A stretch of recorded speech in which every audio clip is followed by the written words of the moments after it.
Frankenstein by Mary Shelley, first published in 1818. Introduction. The publishers of the standard novels, in selecting Frankenstein for one of their series, expressed a wish that I should furnish them with some account of the origin of the story. I am the more willing to comply, because I shall thus give a general answer to the question, so very frequently asked me, how I, when a young girl, came to think of, and to dilate upon, so very hideous an idea. It is true that I am very averse to bringing myself forward in print, but as my account will only appear as an appendage to a former production, and as it will be confined to such topics as have connection with my authorship alone, I can scarcely accuse myself of a personal intrusion. It is not singular that, as the daughter of two persons of distinguished literary celebrity, I should very early in life have thought of writing. As a child, I scribbled, and my favorite pastime, during the hours given me for recreation, was to write stories. Still, I had a dearer pleasure than this, which was the formation of castles in the air, the indulging in waking dreams, the following up trains of thought, which had for their subject the formation of a succession of imaginary incidents. My dreams were at once more fantastic and agreeable than my writings. In the latter, I was a close imitator, rather doing as others had done than putting down the suggestions of my own mind. What I wrote was intended at least for one other eye, my childhood's companion and friend, but my dreams were all my own. I accounted for them to nobody. They were my refuge when annoyed, my dearest pleasure when free. I lived principally in the country as a girl and passed a considerable time in Scotland. I made occasional visits to the more picturesque parts, but my habitual residence was on the blank and dreary northern shores of the Tay, near Dundee. Blank and dreary on retrospection I call them. They were not so to me then. They were the eyrie of freedom and the pleasant region where unheeded I could commune with the creatures of my fancy. I wrote then, but in a most commonplace style. It was beneath the trees of the grounds belonging to our house, or on the bleak sides of the woodless mountains near, that my true compositions, the airy flights of my imagination, were born and fostered. I did not make myself the heroine of my tales. Life appeared to me too commonplace an affair as regarded myself. I could not figure to myself that romantic woes or wonderful events would ever be my lot. But I was not confined to my own identity, and I could people the hours with creations far more interesting to me at that age than my own sensations. After this, my life became busier, and reality stood in place of fiction. My husband, however, was from the first very anxious that I should prove myself worthy of my parentage, and enroll myself on the page of fame. He was forever inciting me to obtain literary reputation, which even on my own part I cared for then, though since I have become infinitely indifferent to it. At this time he desired that I should write, not so much with the idea that I could produce anything worthy of notice, but that he might himself judge how far I possessed the promise of better things hereafter. Still, I did nothing. Traveling and the cares of a family occupied my time, and study, in the way of reading, or improving my ideas in communication with his far more cultivated mind, was all of literary employment that engaged my attention. In the summer of 1816, we visited Switzerland and became the neighbors of Lord Byron. At first, we spent our pleasant hours on the lake or wandering on its shores, and Lord Byron, who was writing the third canto of Childe Harold, was the only one among us who put his thoughts upon paper. These, as he brought them successively to us, clothed in all the light and harmony of poetry, seemed to stamp as divine the glories of heaven and earth, whose influences we partook with him. But it proved a wet, ungenial summer, and incessant rain often confined us for days to the house. Some volumes of ghost stories translated from the German into French fell into our hands. There was the history of the inconstant lover, who, when he thought to clasp the bride to whom he had pledged his vows, found himself in the arms of the pale ghost of her whom he had deserted. There was the tale of the sinful founder of his race, whose miserable doom it was to bestow the kiss of death on all the younger sons of his fated house, just when they reached the age of promise. His gigantic, shadowy form, clothed like the ghost in Hamlet, in complete armor, but with the beaver up, was seen at midnight by the moon's fitful beams to advance slowly along the gloomy avenue. The shape was lost beneath the shadow of the castle walls, but soon a gate swung back. A step was heard. The door of the chamber opened, and he advanced to the couch of the blooming youths, cradled in healthy sleep. Eternal sorrow sat upon his face as he bent down and kissed the forehead of the boys, who from that hour withered like flowers snapped upon the stalk. I have not seen these stories since then, but their incidents are as fresh in my mind as if I had read them yesterday. "We will each write a ghost story," said Lord Byron, and his proposition was acceded to. There were 4 of us. The noble author began a tale, a fragment of which he printed at the end of his poem of Mazeppa. Shelley, more apt to embody ideas and sentiments in the radiance of brilliant imagery and in the music of the most melodious verse that adorns our language, than to invent the machinery of a story, commenced one founded on the experiences of his early life. Poor Polidori had some terrible idea about a skull-headed lady who was so punished for peeping through a keyhole. What to see, I forget. Something very shocking and wrong, of course. But when she was reduced to a worse condition than the renowned Tom of Coventry, he did not know what to do with her, and was obliged to dispatch her to the tomb of the Capulets, the only place for which she was fitted. The illustrious poets also, annoyed by the platitude of prose, speedily relinquished their uncongenial task.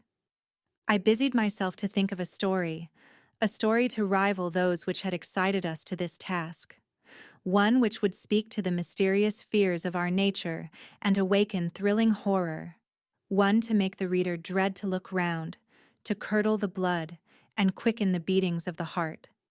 If I did not accomplish these things, my ghost story would be unworthy of its name. I thought and pondered, vainly.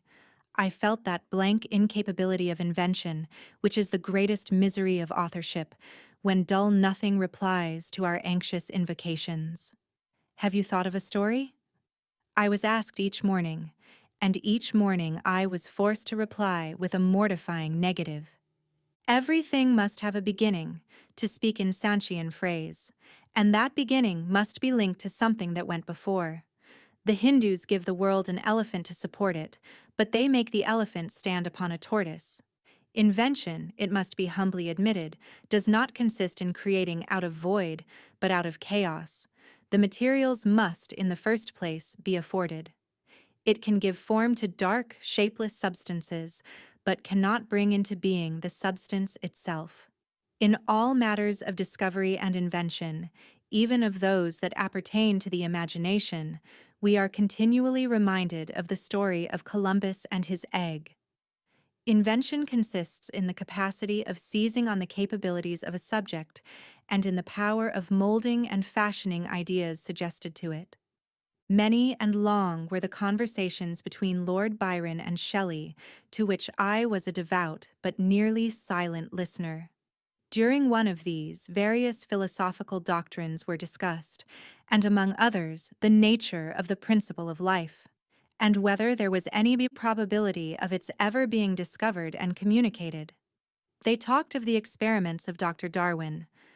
I speak not of what the doctor really did, or said that he did, but, as more to my purpose, of what was then spoken of as having been done by him, who preserved a piece of vermicelli in a glass case, till by some extraordinary means it began to move with voluntary motion. Not thus, after all, would life be given. Perhaps a corpse would be reanimated. Galvanism had given token of such things. Perhaps the component parts of a creature might be manufactured, brought together, and endued with vital warmth. Night waned upon this talk, and even the witching hour had gone by, before we retired to rest. When I placed my head on my pillow, I did not sleep, nor could I be said to think. My imagination, unbidden, possessed and guided me, gifting the successive images that arose in my mind with a vividness far beyond the usual bounds of reverie. I saw, with shut eyes, but acute mental vision, I saw the pale student of unhallowed arts, kneeling beside the thing he had put together. I saw the hideous phantasm of a man stretched out, and then, on the working of some powerful engine, show signs of life, and stir with an uneasy, half-vital motion. Frightful must it be, for supremely frightful would be the effect of any human endeavor to mock the stupendous mechanism of the Creator of the world. His success would terrify the artist. He would rush away from his odious handiwork, horror-stricken. He would hope that, left to itself, the slight spark of life which he had communicated would fade, that this thing, which had received such imperfect animation, would subside into dead matter, and he might sleep in the belief that the silence of the grave would quench forever the transient existence of the hideous corpse which he had looked upon as the cradle of life. He sleeps, but he is awakened. He opens his eyes. Behold, the horrid thing stands at his bedside, opening his curtains, and looking on him with yellow, watery, but speculative eyes. I opened mine in terror. The idea so possessed my mind that a thrill of fear ran through me, and I wished to exchange the ghastly image of my fancy for the realities around. I see them still. The very room, the dark parquet, the closed shutters, with the moonlight struggling through, and the sense I had that the glassy lake and white high Alps were beyond. I could not so easily get rid of my hideous phantom. Still it haunted me. I must try to think of something else. I recurred to my ghost story, my tiresome, unlucky ghost story. Oh, if I could only contrive one which would frighten my reader as I myself had been frightened that night. Swift as light and as cheering was the idea that broke in upon me. I have found it. What terrified me will terrify others, and I need only describe the specter which had haunted my midnight pillow. On the morrow I announced that I had thought of a story. I began that day with the words, "It was on a dreary night of November," making only a transcript of the grim terrors of my waking dream. At first I thought but of a few pages, of a short tale, but Shelley urged me to develop the idea at greater length. I certainly did not owe the suggestion of one incident, nor scarcely of one train of feeling, to my husband, and yet but for his incitement, it would never have taken the form in which it was presented to the world. From this declaration I must accept the preface. As far as I can recollect, it was entirely written by him. And now, once again, I bid my hideous progeny go forth and prosper. I have an affection for it was the offspring of happy days, when death and grief were but words, which found no true echo in my heart. Its several pages speak of many a walk, many a drive, and many a conversation, when I was not alone. And my companion was one who, in this world, I shall never see more. But this is for myself. My readers have nothing to do with these associations. I will add but one word as to the alterations I have made. They are principally those of style. I have changed no portion of the story, nor introduced any new ideas or circumstances. I have mended the language where it was so bald as to interfere with the interest of the narrative, and these changes occur almost exclusively in the beginning of the first volume. Throughout, they are entirely confined to such parts as are mere adjuncts to the story, leaving the core and substance of it untouched. M.W.S. London, October 15th, 1831. Preface. The event on which this fiction is founded has been supposed, by Dr. Darwin, and some of the physiological writers of Germany, as not of impossible occurrence. I shall not be supposed as according the remotest degree of serious faith to such an imagination. Yet, in assuming it as the basis of a work of fancy, I have not considered myself as merely weaving a series of supernatural terrors. The event on which the interest of the story depends is exempt from the disadvantages of a mere tale of specters or enchantment. It was recommended by the novelty of the situations which it develops, and, however impossible as a physical fact, affords a point of view to the imagination for the delineating of human passions more comprehensive and commanding than any which the ordinary relations of existing events can yield. I have thus endeavored to preserve the truth of the elementary principles of human nature, while I have not scrupled to innovate upon their combinations. The Iliad, the tragic poetry of Greece, Shakespeare in The Tempest, and Midsummer Night's Dream, and most especially Milton in Paradise Lost, conform to this rule, and the most humble novelist, who seeks to confer or receive amusement from his labors, may, without presumption, apply to prose fiction a license, or rather a rule, from the adoption of which so many exquisite combinations of human feeling have resulted in the highest specimens of poetry. The circumstance on which my story rests was suggested in casual conversation. It was commenced partly as a source of amusement, and partly as an expedient for exercising any untried resources of mind. Other motives were mingled with these, as the work proceeded. I am by no means indifferent to the manner in which whatever moral tendencies exist in the sentiments or characters it contains shall affect the reader.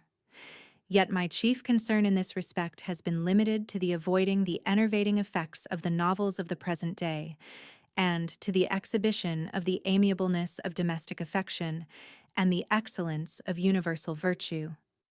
The opinions which naturally spring from the character and situation of the hero are by no means to be conceived as existing always in my own conviction.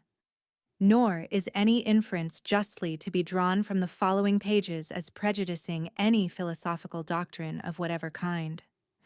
It is a subject also of additional interest to the author that this story was begun in the majestic region where the scene is principally laid, and in society which cannot cease to be regretted. I passed the summer of 1816 in the environs of Geneva. The season was cold and rainy, and in the evenings we crowded around a blazing wood fire, and occasionally amused ourselves with some German stories of ghosts, which happened to fall into our hands. These tales excited in us a playful desire of imitation. Two other friends, a tale from the pen of one of whom would be far more acceptable to the public than anything I can ever hope to produce, and myself agreed to write each a story, founded on some supernatural occurrence.